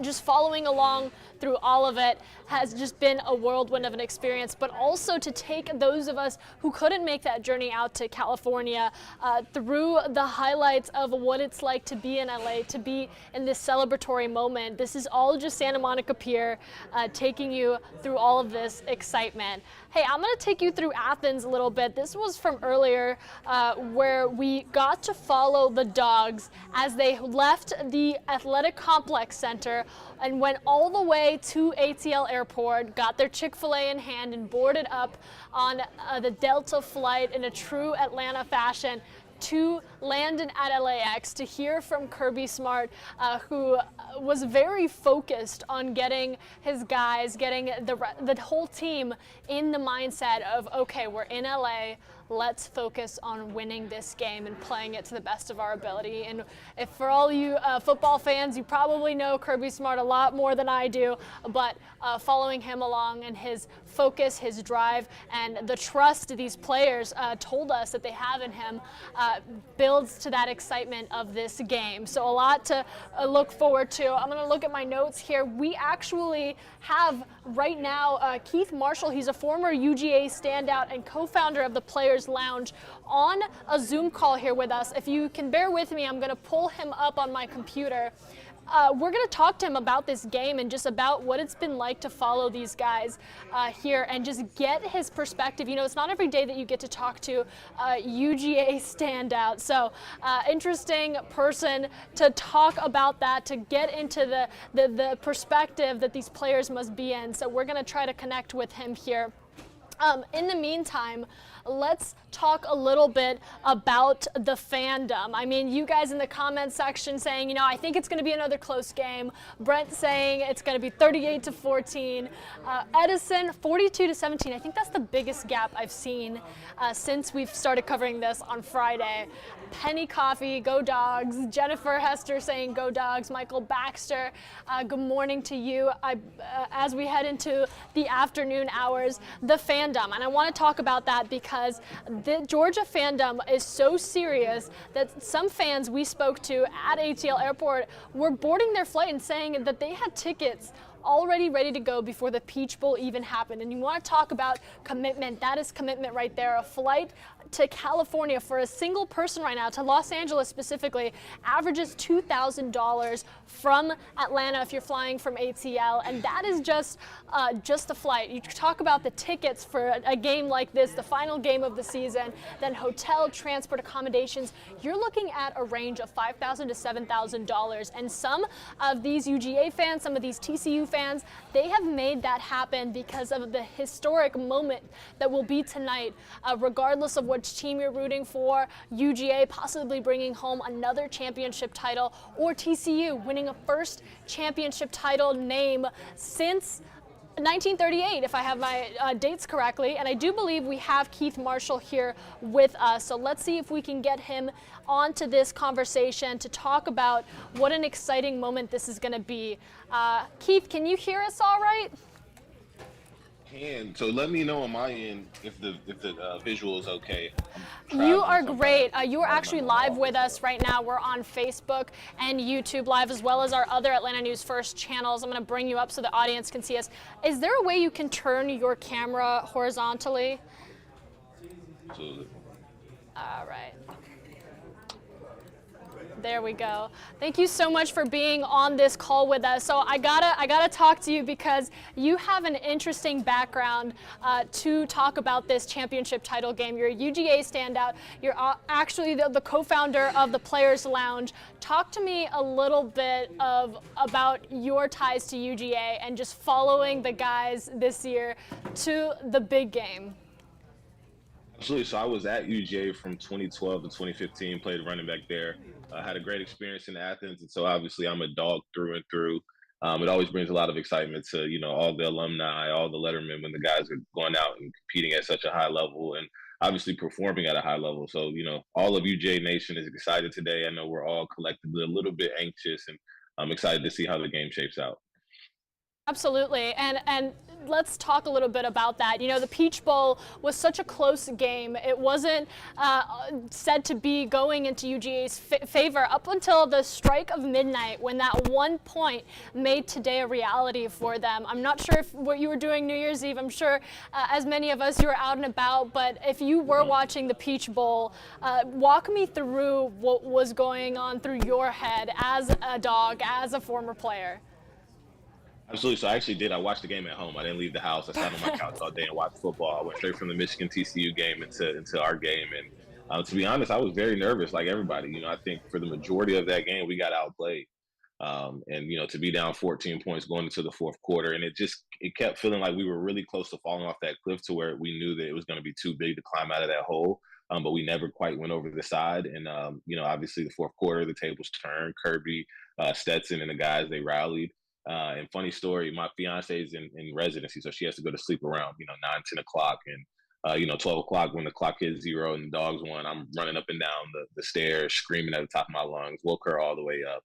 So it was very anxious, very, very exciting. Glad they pulled out the win. And I'm really just happy that we're finally on the other side of one of those type of games. I mean, it's happened to us so many times against Alabama that it feels good to be on the winning side of one of those thrillers. And you've had a deep connection to football for a very long time. I was hoping you could talk to the non-football fans that are seeing all this fanfare and almost confused at the excitement. Georgia at UGA, it's just a very integral identity. If you know Georgia, you know UGA, and you know football. Tell me why this championship game is so important, not just to football fans, but to really all of Georgia. Yeah, I mean that's an interesting question because I'm not a native Georgian, but from the UGA side of things and what it means to the university and university and their fan base, it's really special. So obviously last year was the first year in 40 years that we got the job done. We've been so close so long. We've had extremely talented players on the roster, great coaches, great resources, and we just kept falling short. And so obviously last year was amazing. It was the first time in 40 years that we were able to actually hoist that trophy. And then obviously we know how talented those guys were. We lost 15 guys to the NFL draft. And so I think for Kirby and the team to repeat this year is actually more impressive than it was last year. And it kind of, cements our path to becoming a true, dynasty at this point. There's never been a team in the college football playoff era that has gone back to back. We've now been in 3 of this last 7 championship games, I believe. And, if we were able to walk away with 2 of those, 2 of the last 3, 2 of the last 2, really, that's amazing and rarefied air to be in. So it means a lot to the university. It obviously means a lot to the state of Georgia. When the Dogs are winning, everything is better. Business is better. People are nicer when you pass them in traffic. It's just, it's good all the way around. You're such an interesting person to follow this game along with, and I know that a lot of our viewers are going to have this question. As a player yourself, as someone who is so integrated with the football world, which players are you going to be looking out at most tonight, and what do you imagine is going through their heads as they're in the final hours leading up to a game that millions of football fans are going to tune into? So on the TCU side of things, the quarterback, I think his name is Max something. I don't want to misspeak. He's obviously an extremely talented player. I think he has the opportunity to provide some fits for the defense because of his ability to extend the plays with his legs. Then they have a really good receiver. I'm not sure of his name either, but he's slated to be a first-round guy. So I think it's going to be very important for us defensively to contain those guys if we want to have the level of success that we need to have to win the championship. For us on offense, what I'm really going to be looking at and keying in on is really the way that Stetson is able to kind of, have that confident air about him, command the troops, make sure everybody's operating at a high level, that the moments don't get too big, that, if we do get punched in the mouth, that we stay consistent, we keep chopping wood, as they say. So, I think offensively, the things start and stop with Stetson. Some of the support players, probably the most talented guy on that offense is Brock Bowers, and I think he'll provide the defense with a lot of matchup fits. So I think it'll be important for us to take advantage of that. And then for us defensively, I think, like I said, we'll have to contain, the quarterback and that receiver, but I really think it's going to come down to our defensive backs' abilities to play some of those guys in mans and take away some of those easy throws that we've, struggled with the last 2 games. And take me through, if you can, I hope this isn't a trade secret, the routine or ritual that the Dogs take on right before a big game, if any, what they do just to get in that mental focus to take on a game like this. So I don't have the trade secrets because, Kirby is new. I wasn't there with Kirby. I know what we did with Coach Rick in my time. And I do know, like in Athens, you have the dog walk, you go through that experience. But I'm sure they'll try to recreate that out in Cali. But I'm not exactly sure what those guys are going to do. I know it's going to be, tight-knit. They're going to get away from social media. They're going to lock in and really focus on the assignment at hand and, focus on executing. If you were to say any words of advice, shed your wisdom to these guys, what would that be?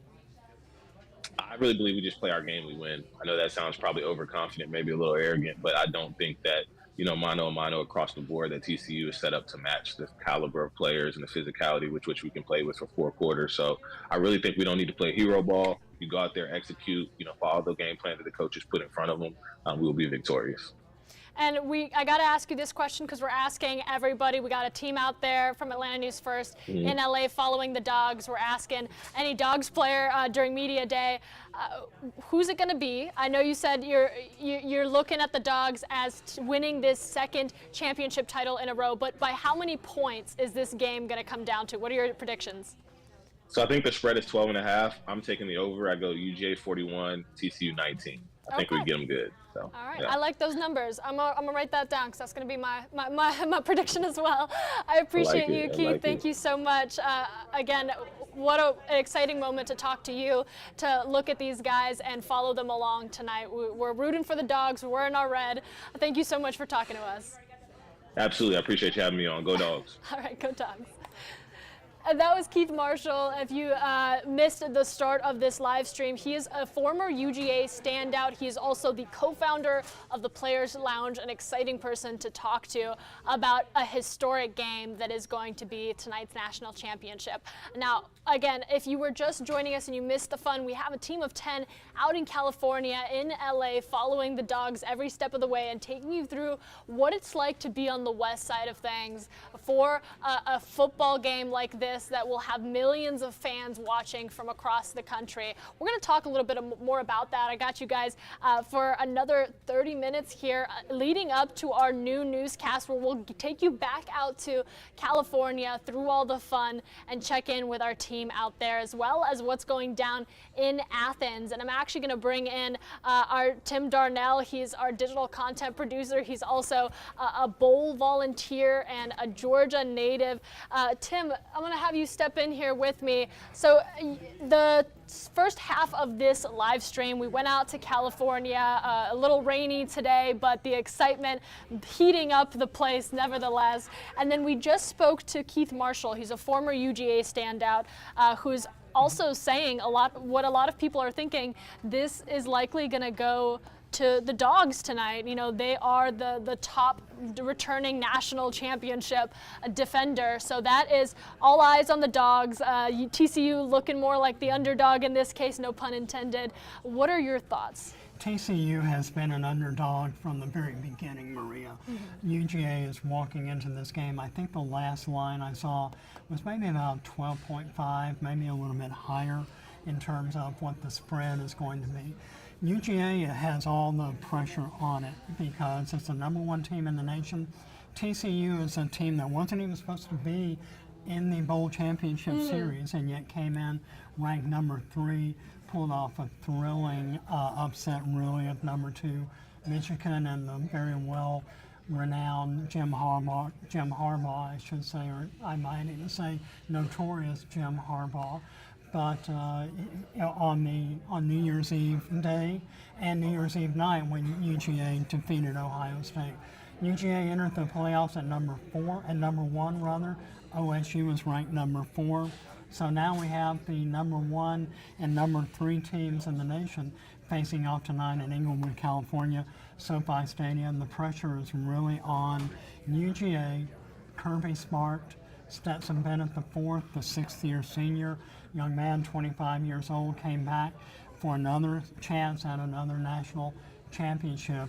And really a chance for him, Kirby Smart, UGA, to make history by having a chance to win back-to-back national titles tonight, starting at 7:30 p.m. Now take me through the magical moment that was New Year's Eve at the Peach Bowl. I know you've been a bowl volunteer for many years and know this game or how it's usually played. This was something that wasn't supposed to go to the Dogs. Ohio State was really looking to be the winner for the longest time, and then the luck changed just around midnight. I mean, what was your reaction? I'm sure you were tuning into that game. Well, we were at the Mercedes-Benz Stadium as part of the Chick-fil-A outstanding group of staff and volunteers. So we were hosting the game. We were in one of the meeting rooms down on the lower level of Mercedes-Benz Stadium. And where I was, we had a number of volunteers, officials come through and saying, Georgia is just really having a hard time this evening. This is not Georgia's night. This is not going how it was supposed to go. Ohio State and C.J. Stroud, a senior who will likely be a top pick in this year's NFL draft, was simply playing the game of his life. It was lights out, back and forth, all throughout the game. One of the things that Coach Kirby Smart teaches his players at UGA is a mantra: win the fourth quarter. Stay in the game and then finish strong, win the fourth quarter when the other team might be struggling, when the momentum is going away from you and to the other side. Stay focused, do your job, win the fourth quarter. And that's really what Stetson Bennett IV and UGA did. The moment that you're talking about, right at the stroke of midnight, Ohio State is driving. Final minute of the game, UGA has a small lead. The Ohio State field goal kicker lines up, 50-yard field goal, and the minute the ball left his foot, you can tell it was going wide to the left. And from what we understand, all of that was happening at the same time that a peach drop was being lowered to ring in the new year at Underground Atlanta. One of the most successful, magical nights, really, in the city of Atlanta's history in recent memory. Well over 100,000 people jammed into downtown. There were 79,000 of those folks who were in Mercedes-Benz Stadium. A record crowd for, I believe the stadium opened in 2016, 2015, something along those lines. So not quite 10 years, but an all-time record crowd of over 79,000 people watched that historic, magical moment, and it all happened right at the stroke of midnight. What luck. And a lot of people, are saying that this could be the indication of how tonight's game is going to go. Similarly, it looks like the luck is in the Dogs' favor, if you do believe in that. We are talking a little bit about both sides of these teams. TCU, hasn't won a national championship title since 1938, but they did make it to this stage, and that is such an accomplishment as is already. That is such an accomplishment. Texas Christian University and first-year head coach Sonny Dykes has done just a remarkable job of bringing his team to this level. And as you and I were watching both teams depart their respective campuses on Friday during this live stream, we noticed that there was a lot more enthusiasm, many more thousands of fans on the campus of TCU, lining the roadways as the buses were departing. And there was a couple of fire truck ladder trucks that had raised up and had the TCU banner stretched between both of those. That's something that you don't honestly see a lot. And TCU really doesn't have anything to lose. If I were the head coach of TCU, I would just preach to my guys, hey, we're not even supposed to be here. Enjoy the moment. Come up, show up at the game, play hard, play respectively. No one's expecting us to win, but we've made it this far. Just enjoy the journey. On the other hand, the pressure really, I have to believe, is just more on Kirby Smart, Stetson Bennett, some of their outstanding players, tight end Brock Bowers, Kenny McIntosh, the electrifying running back, tailback for UGA, that really just made a name for himself on New Year's night, or New Year's Eve night during the Chick-fil-A Peach Bowl. These guys, this is what Kirby Smart was hired to do back in December 2015. Remember, when UGA Athletics Director Greg McGarity dismissed very successful winning head coach Mark Richt in December of 2015, he hired Kirby Smart, who was still on the defensive staff for the University of Alabama, and Nick Saban. This was a young man who had never been given a head coaching job. How do you dismiss someone as universally well regarded and successful as Mark Richt in favor of an unproven commodity? 7 years later, Kirby Smart has already been to 3 national championships. Well, this will be his 3rd national championship game. He's 1-1. The first year, a couple of years into his tenure, he faced his old mentor, Nick Saban of Alabama. That's a game that still resonates in a lot of UGA fans' memories, not very favorably, I should say. But a couple of years later, last year, UGA took revenge and became just an electrifying second half to propel the school to its first national championship since 1980, when Vince Dooley, Herschel Walker, and so many other UGA legends were part of that amazing 1980 championship game. Now we have a chance, or UGA has a chance, to win back-to-back national titles, something it's never done in its well over 100-plus year history of collegiate football. It's going to be an amazing night tonight. And I gotta say, what's been fantastic to watch is the confidence the fans have in this team. And I think you touched upon this during our stream together on Friday. You know, we were following these guys throughout the weekend during media day, during the head coach's press conference. And the energy in the room and the energy from listening to these players, listening to Coach Kirby Smart, was that they were confident and ready, but that they were calm. And I think that calm readiness really instilled in fans the confidence that they were going to be able to take this home. You talked about how these guys, you know, at the end of the day, a lot of them are kids. They're 18, 19, 20, 21, college-aged students that are doing this historical thing, and the love that fans have for them and support through this has really been magnificent and so magical to watch from here, at least for me.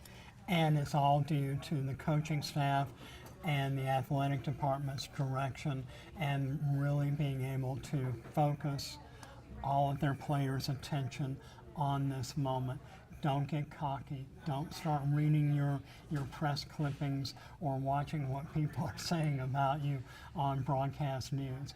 Simply prepare for the moment. This is not going to be a moment that will overwhelm UGA in any way. You're in a stadium, yes, it's a technological marvel. Sofi Stadium, the nation's newest multi-sports venue, and just an overwhelmingly just high-tech, marvelous facility. But the stadium is a little bit smaller than what UGA played here in Mercedes-Benz. Can only seat a little over 70,000 people. I imagine you can probably get more than 71,000 in there, but that's going to be old hat for a lot of these veteran Georgia players who were on last year's team. Last year's freshmen are now sophomores. Last year's sophomores are now juniors, and seniors or juniors are now seniors who have already experienced this. Last year, I believe the most pressure was on Kirby Smart to again have a chance at dethroning his old mentor, the nemesis of UGA, and a couple of past national championship games at the University of Alabama. The main thing that I think really UGA and the coaching staff have to be aware of is not to get overconfident. TCU is here for a reason, and if they win, it'll be an upset of just such overwhelming magnitude, it's hard to put into words. And I wanted to take the people out to SoFi Stadium. This is a look at really what the California looks like right now and what the energy is building up around. I think Patrick Quinn, our reporter who's out there with the rest of our Atlanta News First team, described it best. He called this place a spaceship, and it's not as big as some of the other spots that the team is used to playing, but take a look at that. That is a magnificent sight nevertheless. You said it best. It's just this marvel of architecture, and this is going to be the home of possibly where TCU or UGA are going to take home that trophy that you're looking at right there. And let's talk a little bit about the number of tickets that, or ticket sales. We've just been handed a stat that says sales have surpassed last year's national championship game. The number of tickets sold for tonight's game jumped 45% over the weekend, and total sales have surpassed last year's game between UGA and Alabama by nearly 20% on StubHub. There are still more than almost 7,000 tickets available, more than 6,800 to be precise, available on StubHub. Starting actually not too bad if you're out there, starting at about $320 a ticket. That's still a lot, but for a game of this magnitude, you have to kind of consider that to be kind of a bargain. You know, I was just saying earlier in this stream, we were at the airport on Friday, or I should say Madeline Montgomery, a reporter, and she ended up telling us that one couple that she spoke to bought their tickets for this game to go out to California, to go out to Inglewood. before the Peach Bowl game was even won, and that really tells you the commitment that some fans have. The average ticket for a flight to LAX right now from Atlanta is $2,000 for a single person, and then you add the tickets, and then you add the hotel and transportation. That could easily go up to the $5,000 to $7,000 range and possibly surpass that.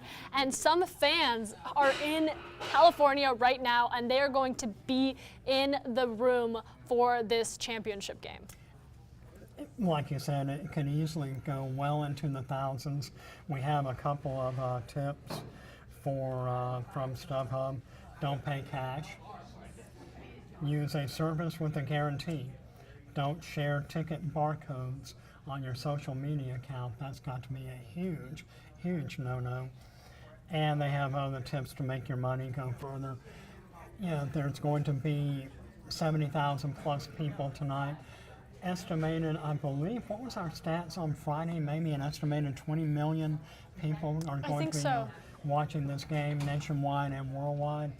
Of course, on all of the armed forces networks overseas, to all of our military, our dedicated military personnel. The game will be broadcast hopefully through ESPN or perhaps the Armed Services Network. But it's just going to be an amazing evening tonight, starting at 7:30. We've just had wonderful coverage from our broadcast side and on our digital streaming desk from all of the reporters here and staff at Atlanta News First. And hey, hopefully an exciting moment on Tuesday morning when we wake up to the Dogs being champions. I'm going to put that energy out into the world, but again, we got to see when this game kicks off tonight at 7:30 p.m. And my mic keeps jumping out and saying hello. But let's talk a little bit about how fans are going to be celebrating. I know tailgating is not going to be allowed at SoFi Stadium, but a lot of people here have said that's not going to stop them from hosting watch parties. And we went out to Madeline Montgomery, who's been in Athens all morning long, and she actually took us through how some of these watch parties, these tailgating activities, are already starting at 11:46 a.m., hours before the first kickoff.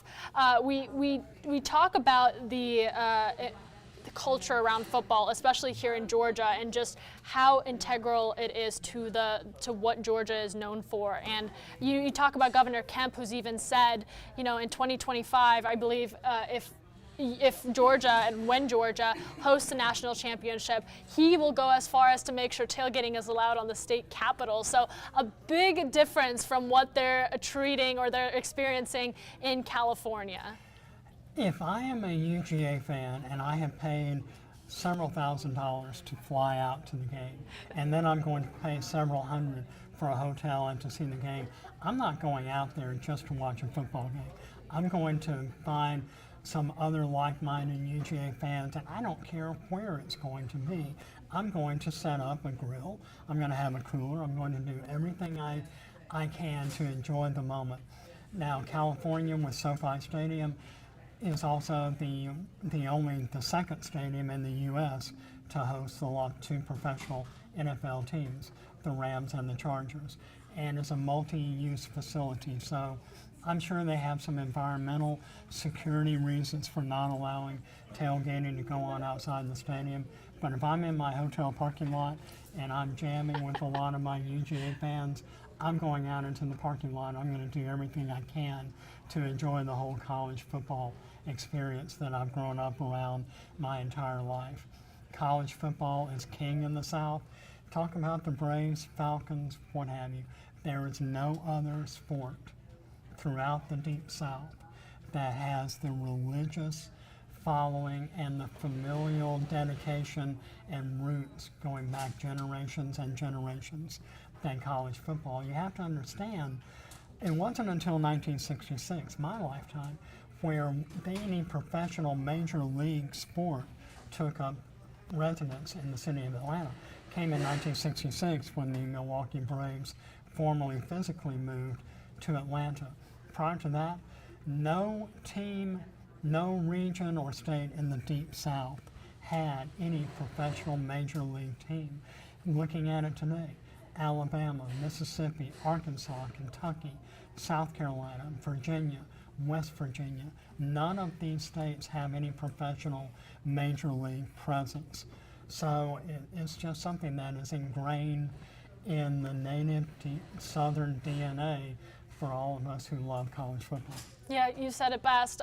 This is going to be a game that is watched by millions, but here in Georgia, just celebrated. I'm sure across the South, celebrated in such a special way. Hey, I want to take you guys through some of these fan reactions that we were able to get over the weekend into this morning. Just the excitement continues to build up. Take a listen. I've been waiting on this day for a long time, so on the way to LA to see the Dogs play. How do you feel? I feel real good about it. Way excited. Go Georgia Bulldogs is all I can say. Feeling good. Having a little morning brew here. After, of course, I had breakfast, Mom. Don't worry. It's going to be a dog fight, you know what I'm saying? Literally, dog fight, you know? But, man, this was a good one, man.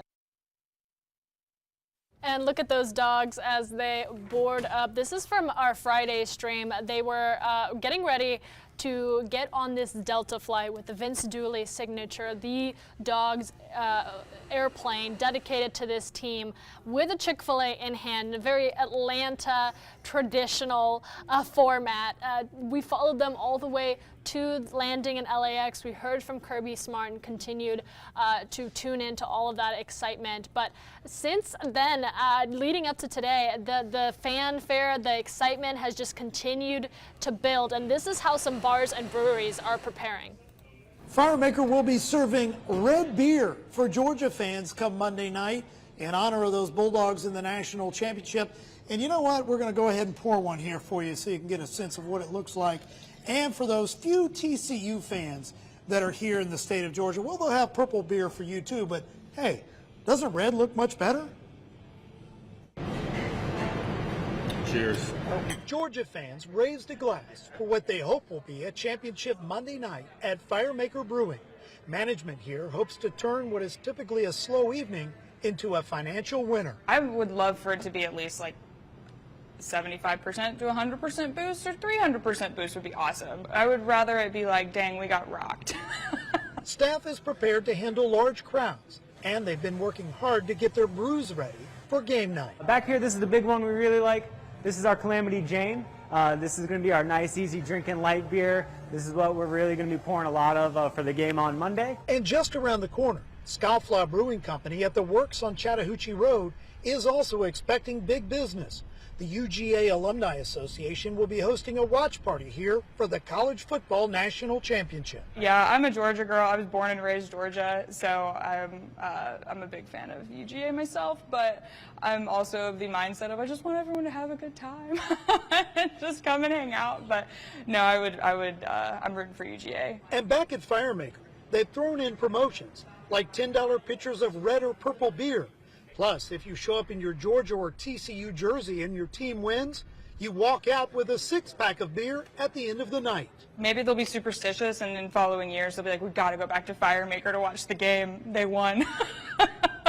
I wore this shirt, and I bought this beer, and there we go. All right, well, the table is set for a special Monday night, so why not give a toast, right? Here's a toast to what we hope will be back-to-back national championships for the Georgia Bulldogs. Cheers.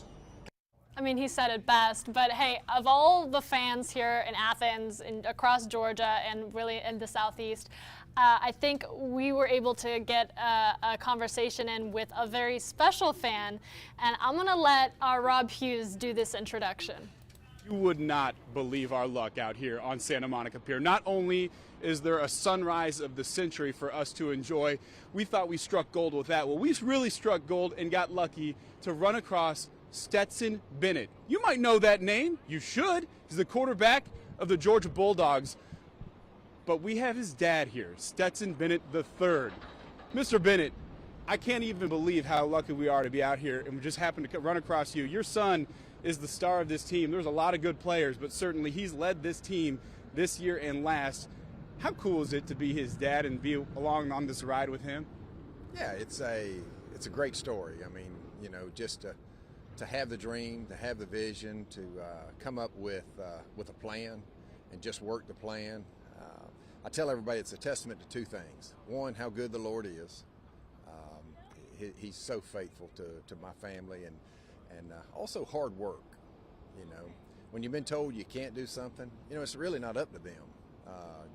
Just go to work. So, obviously, is his dad, the trials and tribulations he's gone through are well documented. Goes to Georgia, goes to junior college, comes back to Georgia.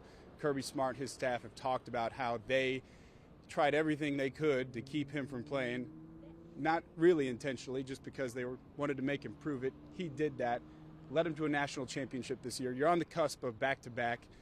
I'm assuming he made a lot of phone calls to you when times were hard. What were those phone calls like?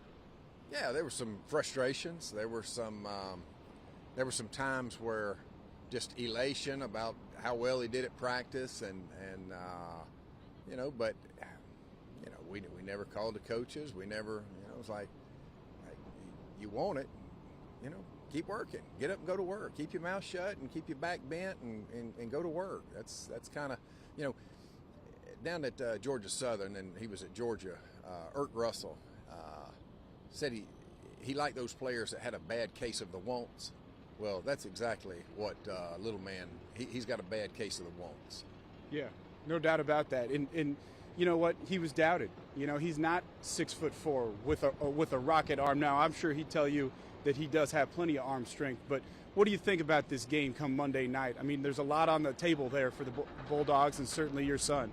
Yeah, we've been. I graduated in 1996 from University of Georgia, and you know, been season ticket holder since that day. And so I'm not just here as a daddy; I'm here as a fan as well. And you know, we waited 41 years, and I got to see most of those years. And so to get to see not only Georgia reach the pinnacle, but have your son there is a really special time. And having the opportunity to play a really good TCU team. You know, we got the opportunity to meet the Duggins when at the Heisman ceremony, and great family, and just great young man, and his story is kind of similar to Stet's as well, but it's going to be an awesome day and a great weekend, and we've got a beautiful place here to do it. Mr. Bennett, thank you so much for taking the time for this live interview. What a stroke of luck, guys.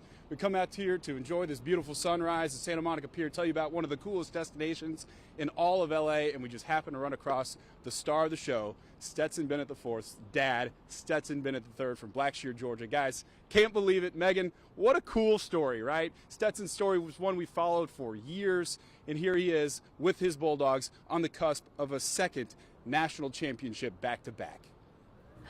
Yeah, that, I gotta say, Rob was very excited to run into Stetson Bennett's father. We were so excited to just be able to talk to him.